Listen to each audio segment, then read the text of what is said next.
అన్న నమస్తే అన్న. నమస్తేనా. అన్న నాగ చైతన్య పాపం హిట్ లేక చాలా ఇబ్బంది పడుతున్నాడు. ఈ తండేలతో ఏమైనా హిట్ కొట్టే అవకాశం ఉందంటావా? ఎందుకు నాగ చైతన్యకు కరెక్ట్గా ఆలోచిస్తే అవార్డులు వచ్చే సినిమాలని ఎవరు పట్టించుకోవట్లేరు. మీరే ఇటు లేదని ఎందుకు అంటున్నారు? అంతే ఇప్పటి నుంచే స్టార్ట్ చేశారా మళ్ళీ పడుకోబెడదామని సినిమాని, తండేలు సినిమాని. అల్లు అరవింద్ గారి కాంబినేషన్లో వస్తుంది సినిమా, ఖచ్చితంగా సక్సెస్ కొడతాడు. తండేలు మళ్ళీ దబిడి దిబిడే బాలయ్య బాబు దబిడి దిబిడే డైలాగ్ చూసిన అలా దడేలు అనిపించేస్తారు ఖచ్చితంగా. మజిలీ లాంటి సినిమాలని మంచి మంచి లవ్ స్టోరీస్ ఉన్నాయి సంబంధతో 100% లవ్ ఉన్నది, మీరు హిట్ లేవు అని అంటున్నారు ఏంది? అంటే అంటే commercial hit ఏమీ రాలేదు కదా, అంటే commercial ట్రోలింగ్ స్టార్ట్ చేసిరు అనమాట అందరు కలిసేసి. మళ్ళీ కమర్షియల్ కాదు మొత్తం, దాని అమ్మ బాబు కొడతాడు ఈసారి. కమర్షియల్ ఇట్లు ఎందుకు నాయన అయ్యాలు ఉంటే రేపు మర్చిపోతారు. 100 కోట్లు వచ్చినాయి అన్నారు మర్చిపోతారు. తండేలు సినిమా వస్తుంది ఖచ్చితంగా. ఆయన లుక్ పరంగా చూస్తే ఒక ఆర్ట్ ఫిలిం లాగా, ఒక అంటే అవార్డెడ్ ఫిలిం లాగా, పుష్పరాజ్ సినిమా టైప్ లాగా కనబడుతుంది. అదే ఉప్పిన సినిమాతో కంపేర్ చేస్తున్నారు చాలా మంది. మరి అంతకు మించిన ఉంటుంది ఈసారి అది. సో సముద్రం మీద ఒక చేపలు పట్టే ఒక వ్యక్తి స్టోరీ ఉన్నట్టున్నది. సో ఖచ్చితంగా అది రియల్ స్టోరీ అయి ఉంటుంది. 100% సక్సెస్ అయ్యే ఛాన్సెస్ ఉంటుంది. ఎందుకంటే అందులో ఉన్నది ఎవరు? Lady power star Sai Pallavi. So ఆ పేరుని పడితే చాలు పక్కన. ఎవరు నాగ చైతన్య కూడా ఏదో ఒక సందర్భంలో ఒక మాట అన్నాడు, ఈమెతో యాక్ట్ చేయాలంటే భయం వేస్తుందని ఒక డైలాగ్ కూడా వినపడ్డట్టున్నది. అంటే అంత ఉత్తమ నటి అనమాట, అంత పర్ఫెక్ట్గా చేయగలే ఆర్టిస్ట్ అనమాట అమ్మాయి. సో అమ్మాయితో వచ్చే కాంబినేషన్ కాబట్టి ఖచ్చితంగా సముద్రం అలలు ఎలా ఉంటాయో ఈసారి ఆ అలల్లో తేలాడుతూ మనోడు ఖచ్చితంగా తన స్టార్డమ్ నిలబెట్టుకుంటాడు. అక్కినేని ఫ్యామిలీ విలువ, అక్కినేని తాత విలువ, నాన్నగారి విలువ నిలబెడతాడు నేనైతే ఖచ్చితంగా అనుకుంటున్నాను. బుజ్జి బుజ్జి అనేది సాంగ్ ఏదో వచ్చినట్టు, బుజ్జి తల్లి అనే సాంగ్ ఏదో వచ్చినట్టుంది. సో చాలా సక్సెస్ కూడా అయింది, యూట్యూబ్లో మంచి ట్రెండింగ్లోకి వచ్చింది ఆ సాంగ్. సో ఆ సాంగ్ వల్ల, ఆ సినిమా వల్ల ఖచ్చితంగా సక్సెస్ అవుతాడు. ఒకవేళ సినిమా హిట్ అయినా కానీ అది సాయి పల్లవి ఖాతాలోకి వెళ్ళే అవకాశం ఉందని చాలా మంది అంటున్నారు.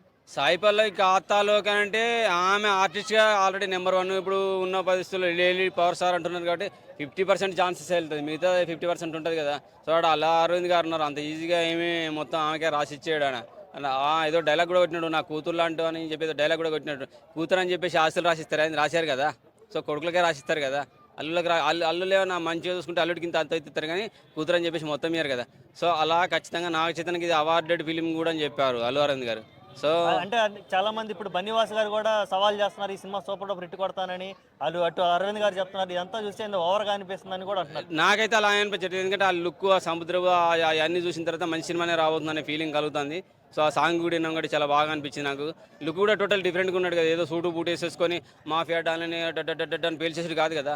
ఒక సముద్రంలో ఒక చేపల వేటగాడి కథ అంటే అది రియల్ స్టోరీ అంటున్నారు కాబట్టి చాలా బాగుంటుంది. అంటే హృదయానికి కత్తిపోయే సన్నివేశాలు ఉంటాయి, వాటి బాధలు ఉంటాయి, కష్టాలు ఉంటాయి, కన్నీళ్ళు ఉంటాయి కాబట్టి ఖచ్చితంగా మంచి స్టోరీ అయితే రాబోతుందని నేను అనుకుంటున్నా. సో ఫిబ్రవరిలో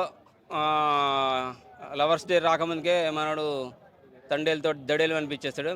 నా చైతన్యకు ఒక 4 లైన్ చెప్తా. వాడి గుడి మిసం మీద నిమ్మ, వాడి గుండెల ఎత్తులు మెరియా, వాడు రమంటరాడే బావా, వాడి ఎడం మిసం మీద దానిమ్మ, వాడి ఛాతిని హత్తుకు పోగా, వాడు రమంటరాడే బావా, వాడి పేర్రే అక్కినేని నాగ చైతన్య. సారంగ ధర్య సాయి పల్లవి కావచ్చు, సారంగ ధరుడు నాగ చైతన్య అని కూడా మనం రాసేసుకోవచ్చు. సినిమా వచ్చిన తర్వాత పూర్తి పాట వినిపిద్దాం. సక్సెస్ అయితే ఖచ్చితంగా ఫిబ్రవరిలో కొడతాడు భయ్యా, నాకు ఆ నమ్మకం ఉంది. ఎందుకంటే ఆడ ఉన్నది అల్లు అరవింద్ గారు కాబట్టి, ladies power star Sai Pallavi ఉంది కాబట్టి. మళ్ళీ అదే మాట అంటున్నాను, ఎటు తిప్పినా సాయి పల్లవి వల్ల హిట్ అయింది, లేదంటే అల్లు అరవింద్ వల్ల హిట్ అయింది అంటున్నావు కానీ నాగ చైతన్య వల్ల హిట్ అయిందని వాళ్ళిద్దరి మధ్యన ఆయన హైలైట్ అవుతాడేమో, అది కూడా చూసుకోవాలి తర్వాత రిలీజ్ అయినాక చూసుకో, ఆయన హైలైట్ అవుతాడేమో.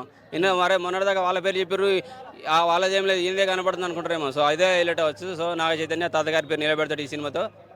దడేలు అనిపించేస్తాడు ఖచ్చితంగా. సముద్రం అలలైతే ఎలా ఎగురుతూ ఉంటాయో గాలి వచ్చినప్పుడు మనోడు కూడా లేచి అక్కడ నిలబడతాడు.